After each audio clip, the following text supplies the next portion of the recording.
saying number 82. Amir al-Momineen, peace be upon him, said, in the name of Allah, the Beneficent, the Merciful. I impart to you 5 things which, if you ride your camels fast in search of them, you will find them worth it. No one of you should repose hope save in his Lord, Allah.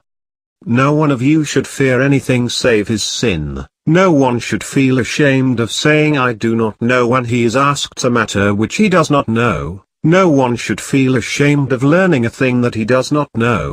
And you should practice endurance, because endurance is for belief what the head is for the body, so that just as there is no good in a body without the head, there is no good in belief without endurance.